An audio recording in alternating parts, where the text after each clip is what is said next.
구약성경 출애굽기 7장 3절로 5절입니다. 구약성경 90쪽 90페이지 근처에 있습니다. 출애굽기 7장 3절로 5절 같이 보겠습니다. 내가 바로의 마음을 완악하게 하고 내 표징과 내 이적을 애굽 땅에서 많이 행할 것이나 바로가 너희의 말을 듣지 아니할 터인즉 내가 내 손을 애굽에 뻗쳐 여러 큰 심판을 내리고 내 군대 내 백성 이스라엘 자손을 그 땅에서 인도하여 낼지라. 내가 내 손을 애굽 위에 펴서 이스라엘 자손을 그 땅에서 인도하여 낼 때에야 애굽 사람이 나를 여호와인 줄 알리라 하시매. 아멘.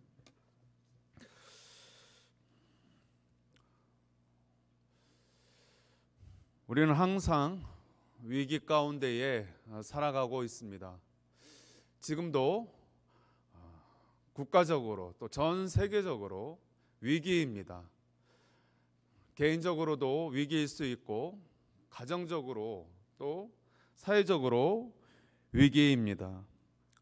우리는 이 모양 저 모양 위기 가운데 살아갈 때에 우리를 괴롭히고 또 우리를 긴장하게 만드는 그런 일들이 많이 있음을, 때로는 이것이 시험거리로 다가오는 그런 경우들을 보게 되어집니다. 오늘날 이러한 위기들이 왜 찾아왔습니까? 이러한 위기를 통하여서 하나님께서 우리에게 원하시는 것은 무엇일까요?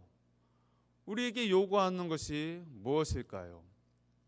오늘날 이러한 바이러스 사태를 통하여서 우리가 다시 한번 경각심을 가지고 또 깨달아야 될 것들이 무엇이 있을까요?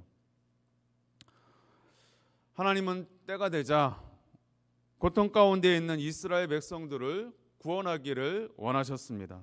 준비된 지도자 모세를 통하여서 이 일을 구원하시는 그 일을 하기를 원하셨습니다. 그래서 애굽의 바로 왕에게 하나님께서 이 모세를 보내실 때에 큰 권능을 허락하셨습니다. 하나님께서 모세에게 권능을 허락하신 데에는 그만한 이유가 있었습니다. 요셉이라고 하는 인물이 애굽을 다스릴 때까지만 하더라도 하나님의 이름이 그 애굽 전역에 퍼져 나가는 듯 했습니다. 그러나 하나님을 알지 못하는 애굽의 왕이 등장하게 될 때에 애굽은 속절없이 그 이전의 모습으로 우상들이 다스리는 그러한 우상의 국가로 전락하고 있었습니다. 그러한 애굽의 우상 문화는 하나님의 택한 백성 이스라엘 백성들에게도 많은 영향을 직간접적으로 미치고 있었습니다. 그런 가운데 오늘 3절 말씀에 보면 하나님께서 바로 왕의 마음을 완악하게 하셨다라고 그렇게 증거하고 있습니다. 왜 하나님께서 이제 모세를 통하여 모세에게 권능을 허락하여 하셔서 그를 통하여 애굽 땅에서 당신의 택한 백성들을 자녀들을 출애굽시키려고 할 때에 왜 바로의 마음을 완악하게 하셨을까요? 하나님께서 바로의 마음을 완악하게 하셨을 때에는 하나님의 뜻이 있었습니다. 그것은 바로 이 애굽의 만연해 있는 우상 문화를 심판하기 위함이었습니다. 바로 왕이 이스라엘 백성들을 놓아주지 않음에 따라서 하나님은 첫 단계부터 10단계에 이르는 재앙을 애굽 전역에 내리셨습니다. 이것을 통하여 하나님은 이스라엘 백성을 구출하는 그런 일도 하시지만 제일 중요한 것은 나 외에 다른 신이 없다라고 하는 그 하나님의 말씀을 선포하고 애굽 전역에 팽배해 있는 그 우상을 타파하기 위함이었습니다. 첫 번째로 바로의 완악한 가운데 하나님이 애굽에 내리신 심판은 강이 피로 변하는 그러한 재앙이었습니다. 나일강이 피로 붉게 물드는 사건입니다. 이것은 나일강을 중심으로 형성된 애굽 전반에 대한 하나님의 징계였습니다. 그리고 이 사건은 마지막 10번째 재앙인 장자의 죽음 사건을 예고하는 그러한 재앙이기도 한 것입니다. 아시는 대로 고대 문명은 강을 중심으로 인류의 문명이 형성되고 발전해 왔습니다. 황하강, 인더스강, 유프라테스강, 나일강 등을 중심으로 인류가 발전하고 문명이 발전해 나갔던 것입니다. 이러한 축복의 애굽의 이 나일강은 축복의 젖줄로 여겨질 정도로 나일강을 중심으로 문명이 발달되고 있었던 것입니다. 그러나 어떠합니까?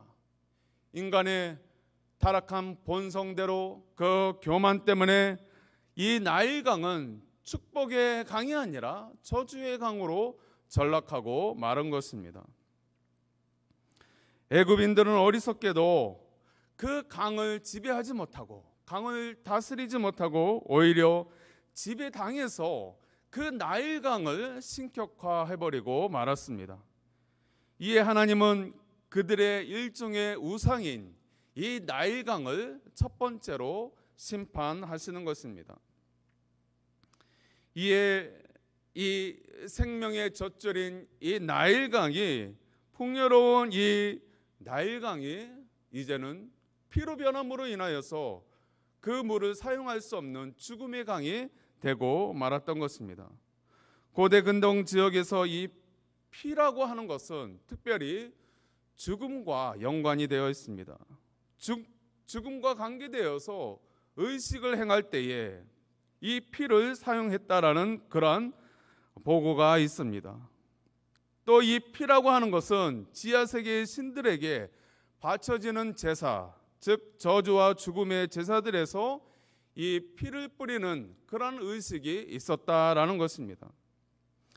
이처럼 그 당시에 애굽인들에게 있어서는 이 피라고 하는 것은 죽음의 제사를 떠올리게 하는 그러한 두려움의 상징이었습니다. 곧 이 나일강이 피로 변했다라는 것은 자신들이 지금 섬기는 이 나일강, 신격화한 이 나일강이 피로 변함으로 인하여 이 나일강이 죽었다, 그러한 두려움을 갖기에 충분한 것이었습니다. 그런데 여기서 한 가지 주목할 것은 이 물이 피로 변한 이 사건을 애굽의 주술살도 그대로 행했다라는 것입니다.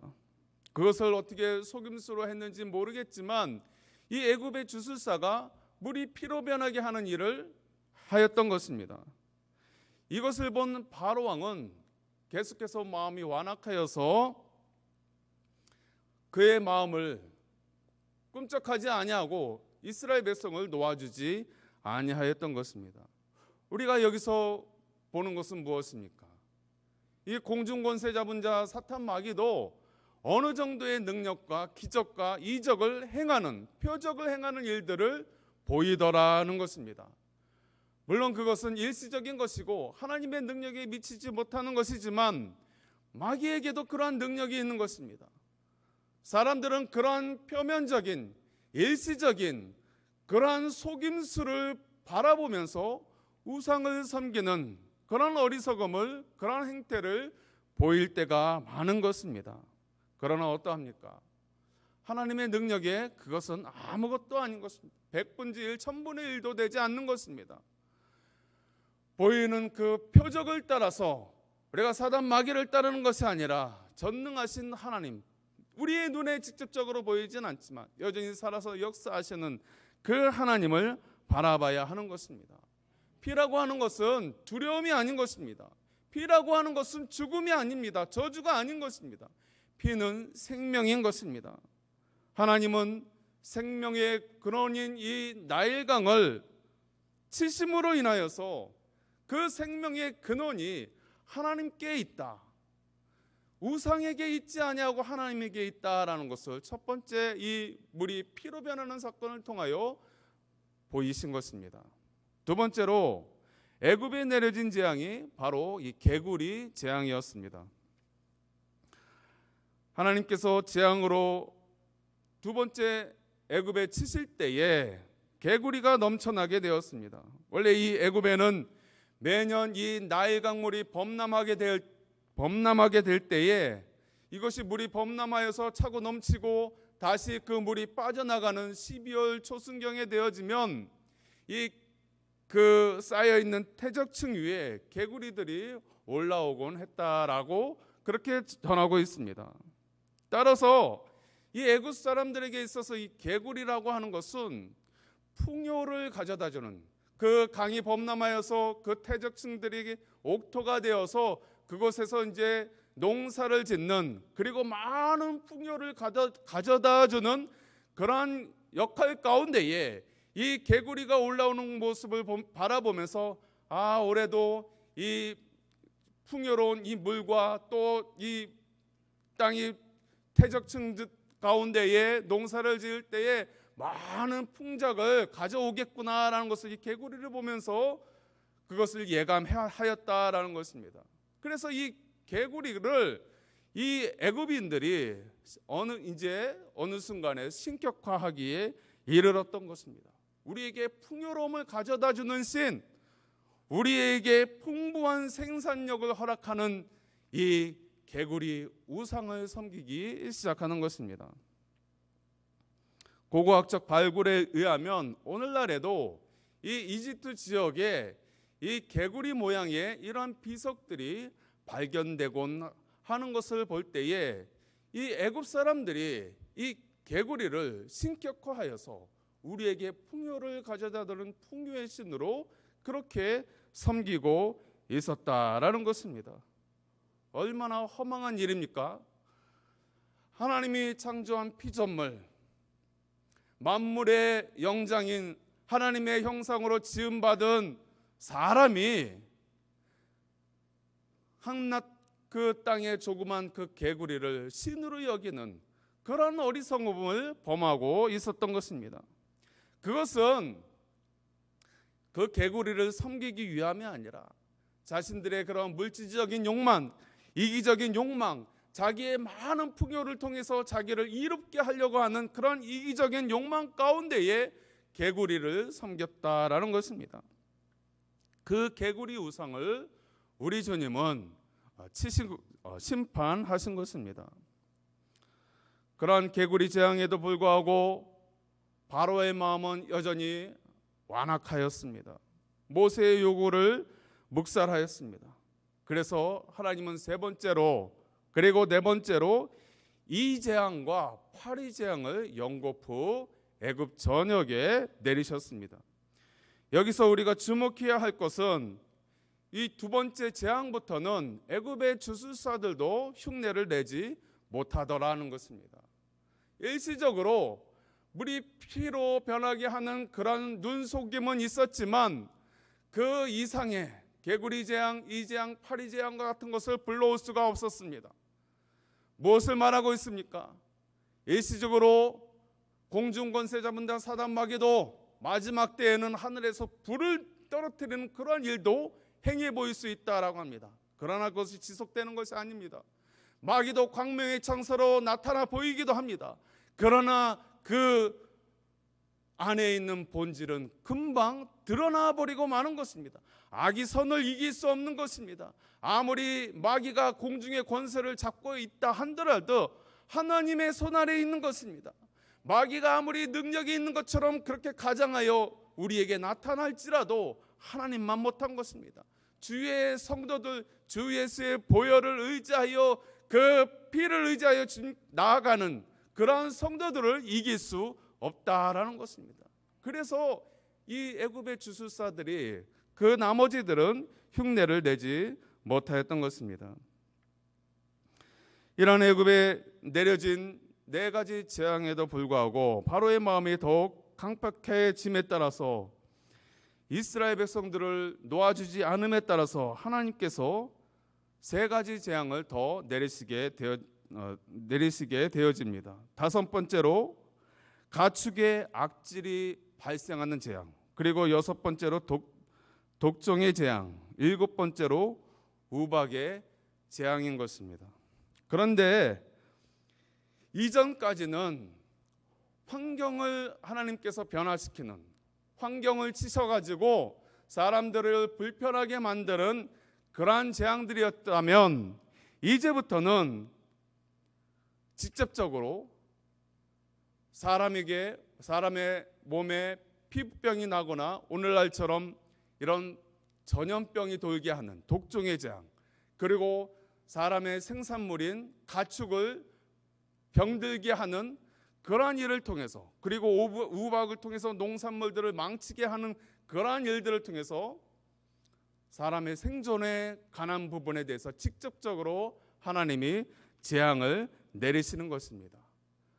바로의 마음이 계속해서 완악한 마음을 갖고 교만한 마음을 갖고 있을 때에, 그리고 백성들과 함께 하나님을 알지 못하고 우상을 섬기고 있는 그들의 교만한 마음 가운데에 하나님이 이제 직접적으로 사람을 치시고 가축을 치시고 농산물을 치심으로 인하여 그들의 생존을 위협하기 시작합니다.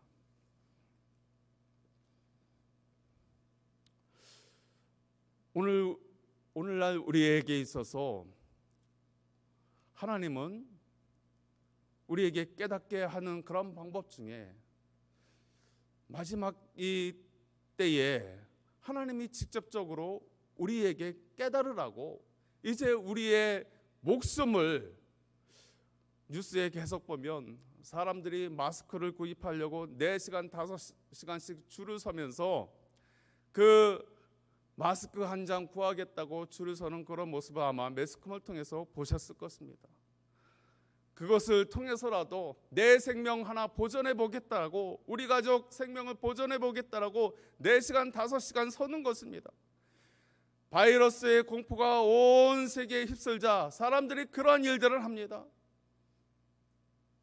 우박이 내리고 지진이 나고 재난 가운데에, 그리고 여러 가지 일들 가운데에, 특별히 자신의 경제적인 그런 활동 가운데에 직접적으로 자기의 그런 생존에 관한 위협이 오게 되어지면 사람들은 바짝 긴장하기 시작합니다.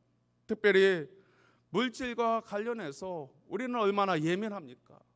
여러분, 물질에 우리의 마음을 쏟게 되어지면 거기에 죄악이 틈타게 되어 있다는 사실을 우리는 기억해야 하는 것입니다. 직접적으로 하나님이 치시니까 자기의 먹고 사는 그 문제에 대해서 직접적인 심판이 내려지니까 사람들이 바짝 긴장하게 되어지고 여기에 온 신경을 집중하기 시작하는 것입니다. 특별히 자신의 몸에 그런 악질이 나는, 독종이 나는, 전염병이 나는 그러한 일들 가운데에 우리의 그러한 연약한 모습을 바라보고 겸손히 주님 앞에 엎드려야 됨에도 불구하고 도리어 자기 한 목숨 구하겠다라고 오히려 예배를 등지고 교회를 등지고 신앙을 등지고 자기의 생업을 더 중요시 여기고 자기의 생명을 더 물론 생명은 귀합니다마는 하나님보다 자기의 생명을 더 귀하게 여기는, 자기의 생업을 더 귀하게 여기는 그런 모습들이 얼마나 덧없는가. 오늘 이 애굽에 내려진 재앙들 가운데에 우리는 바라볼 수 있어야 하는 것입니다. 하나님께서 이러한 재앙들을, 환경을 변화시키고 환경을 어렵게 만들고 또 직접적으로 사람의 몸에 독종이 나게 하고 전염병이 돌게 하고 또 우박을 내리시고 이러한 생존을 어렵게 하는 일들을 왜 하십니까? 오늘날 우리에게 왜 경제의 위기가 오고 우리 가운데 왜 전염병이 돌고 왜 AI, 돼지열병, 이러한 많은 가축 질병들이 왜 횡행하고 있습니까? 하나님이 인생을 괴롭게 하려고 그렇게 하고 있습니까? 우리들을 못 살게 하려고 하나님이 그렇게 하십니까? 아니라는 것이죠. 깨달으라는 것이죠. 너희의 중심이 지금 어디에 있느냐? 너희의 마음이 지금 어디에 있느냐? 너희는 지금 무엇을 섬기고 있느냐? 너가 정말 나를 사랑하느냐? 나를 사랑하는 것 그 이상으로 너 물질 더 사랑하고 있지 않아? 나를 사랑하는 것 그 이상으로 너 자녀에게 너 마음을 쏟고 있지 않아? 네 사업에 네 모든 것을 쏟고 있지 않아? 하나님이 다시 돌아보라고 말씀하시는 것입니다.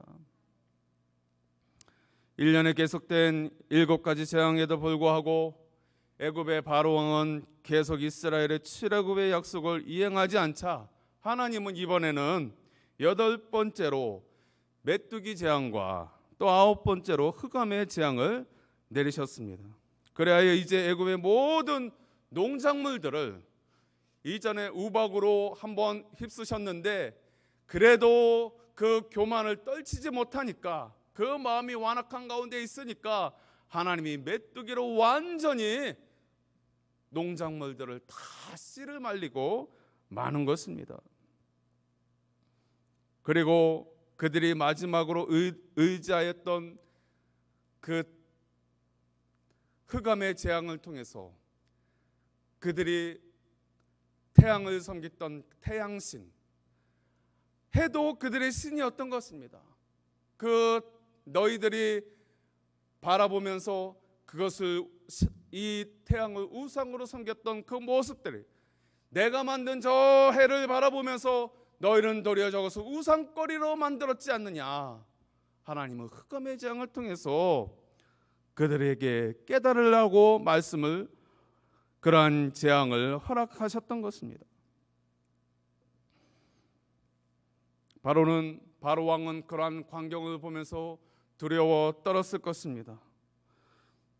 그러나 이러한 1년에 계속되는 재앙 가운데에 바로 왕이 그 완악함을 놓지 않는, 그 교만함을 놓지 않는 데에는 여전히 자신들에게는 지금 많은 노역을 가져다주는 백성들이 있고 또 자기는 여전히 왕으로서의 명예가 있다라는 그러한 세상적인 그런 눈에 보여지는 그런 것들로 인해서 그는 그 마지막 끈앞을 붙잡고 이러한 재앙들 가운데도 눈 하나 껌뻑하지 않는 것입니다. 메뚜기 재앙은 오늘날도 얼마 전에 보도를 보니까 저 아프리카에서부터 시작된 어마어마한 수십억 마리, 수백억 마리의 메뚜기 떼가 지금 아프리카를 거쳐서 사막을 거쳐서 중동 지역으로 이제는 동남아시아 지역과 중국을 위협하고 있다라는 그러한 아마 뉴스를 보신 적이 있을 것입니다. 어마어마한 메뚜기 떼가 한번 휙 지나가면 정말 곡식은커녕 그 식물에 줄기도 남지 않는 그러한 일들이 벌어지는 것입니다. 더군다나 오늘날도 이 엄청난 두려움인데 그 당시에는 이 농경사의 농경문화 아닙니까? 그러한 농경문화 가운데에 이 메뚜기 떼가 한번 휩쓸고 지나간다는 것은 정말로 급박한 상황이 아닐 수 없는 것입니다. 그 가운데서라도 완악함을, 자신의 고집을 놓지 않는 그러한 바로의 모습을 통해서 우리 인간들의 마음이 이 죄가 한번 스며들면 그리고 악한 영이 한번 틈타서 역사하면 얼마나 우리의 마음이 완악해지는지 얼마나 황폐화되는지 여실히 이 바로의 마음을 통해서 바로의 모습을 통해서 보여주고 있는 것입니다. 인간을 조종하여 악의 수렁텅이로 우리를 몰고 갈 때에 우리는 빨리 돌이켜야 하는 것입니다. 오늘날 이와 같은 많은 자연재해와 전염병과 경제적인 위기 가운데에 하나님이 말씀하시는 것은 너희의 완악한 마음을 돌이켜라. 너희가 이전에 마귀에 깜빡 속아서 너희가 죄악 중에 있었을 때에 너희가 그 마음에서 돌이켜야지. 그렇지 아니하면, 회개하지 아니하면 나는 더 센 재앙으로 너희들을 돌이키게끔 나는 너희에게 다가갈 수밖에 없어. 너희를 회초리 맞고 그렇게 돌아오기를 원하느냐? 너희에게 깨달으라고 돌이키라고 하나님께서 직접적으로 이렇게 치실 때에 우리는 주님 앞에 돌아와야 될 줄 믿습니다. 바로가 끝까지 고집을 꺾지 않았던 것은 바로 그들이 믿고 있던 이 마지막 태양신, 자신들에게 밝은 빛을 내리쬐어주는 저 태양신이 있다라는 그런 일말의 희망이었을 것입니다. 그러나 그 태양마저 하나님의 손바닥으로 탁 가리니까 온 내구전에게 어두움이 찾아오고 말았던 것입니다. 태양신의 허구를 여실히 드러내 보이셨습니다. 그래야 바로가 기대하는 바를 완전히 하나님은 제거하셨습니다. 이제 바로 왕이 버틸 수 있는 근거는 모두 다 사라지고 말았습니다. 우상을 의지한 대가는 허무와 절망뿐이었습니다. 우상을 세우고 섬기는 것은 만족과 번영을 가져다 주는 것이 아니라 오히려 허무한 것과 저주와 패망만을 가져오는 것입니다. 마지막으로 10번째 재앙인 모든 장자의 죽음에 관한 것입니다. 이것은 바로를 향한 하나님의 최후 통첩인 동시에 그가 회개할 수 있는 마지막 기회였습니다. 가부장적인 사회제도와 족장 및 왕족이 절대 우위를 점하던 이 고대 사회에서는 장자의 특권과 지위가 대단했습니다. 이스라엘도 그래야 했지만 그 당시에 이 중동 지역에도 이 장자의 특권은 대단한 것이었습니다. 왜 그런 거 하니 이 나일강을 중심으로 많은 부와 군사력을 가지고 있던 이 애굽에서는 더더욱이 더 그러했는데 이 애굽 전역에는 이 초태생 즉 장자에게 자신들의 섬기는 신이 특별하게 은총을 베푼다, 특별한 것을 더 씌워준다라는 그러한 믿음이 있었습니다. 자신들의 가치관, 자신들의 정신, 자신들이 섬기는 신의 특별 은총이 장자에게 임한다라는 그러한 믿음 가운데에 이들은 장자를 굉장하게 중요시 여겼다라는 것입니다. 바로 이것을 꺾는 것입니다. 너희가 그렇게 귀중하게 여기는 너희의 신이 저 장자를 축복해 준다고? 너희가 믿는 그러한 우상들이 저 장자를 통해서 역사한다고? 웃기지 마. 아니야. 내가 역사하는 것이야. 내가 아니면 너희는 아무것도 아니야. 너희의 정통 왕조, 장자의 권한을 통하여서 그 왕위를 계승하고 또 모든 권위를 장자를 통하여서 너희의 그러한 모든 가문을 잇게 하는 그 모든 것들 아무것도 아니야. 너희의 우상이 그렇게 만드는 것이 아니라, 너희의 신이 그렇게 만드는 것이 아니라 내가 너희들을 창조하였고 내가 너희들을 이 땅 가운데 살게 하였고 번영하게 하였어. 내가 한 것이야. 여호와 하나님이 이 장자의 죽음을 통해서 그들의 신을 나무라시고 신을 꾸짖으시고 잘못된 가치관, 잘못된 신념, 이것을 여실히 꺾고 마는 것입니다. 말씀을 정리하겠습니다. 하나님은 때가 되자 이스라엘 백성들을 약속의 땅 가나안으로 인도하셨습니다. 거기에는 그 누구의 개입도 허락되지 않았습니다. 바로의 권세도 애굽의 우상도 아무런 소용이 없었습니다. 도리어 하나님은 이스라엘의 출애굽을 통하여서 애굽의 우상들을 도리어 심판하셨습니다. 하나님은 영적 이스라엘인 저와 여러분들을 약속의 땅인, 약속의 나라인 천국으로 인도하십니다. 거기에는 그 누구의 개입도 허락되어지지 않는 것입니다. 아무리 대단한 권력자라도 재물도 소용이 없는 것입니다. 도리어 하나님은 그의 아들 예수 그리스도를 통하여서 그 보혈을 통하여서 우리를 구속하신, 구원하신 그 은혜로 우리를 천국까지 마침내 인도하고 말 것입니다. 아무리 공중 잡은 권세를 잡은 사단 마귀가 우리를 끌어내리려 하고 믿음에서 벗어나려고 하고 아무리 이 세상에서 벌어지는 그러한 재앙과 일련의 일들 가운데에 우리를 믿음에서 이탈되게 만들려고 하고 예배 자리에서 벗어나게 만들려고 하는 그런 술수와 개척 가운데에서라도 하나님은 우리를 끝까지 인도하실 것입니다. 마침내 그 땅에 들여놓고 말 것입니다. 오늘날 일어나고 있는 이러한 일들, 이러한 세상의 일들 가운데에 우리가 신앙을 회피하는 것이 아니라, 믿음을 등지는 것이 아니라, 이럴 때일수록 더 주님을 의지하고, 이럴 때일수록 우리의 마음을 더 겸비하게 하고, 이럴 때일수록 주님을 더 굳게 의지함으로 인하여 이 환난 풍파하는 이 세상 가운데 도리어 믿음으로 굳게 세워지는 저와 여러분들 될 수 있기를 소망합니다. 하나님 아버지,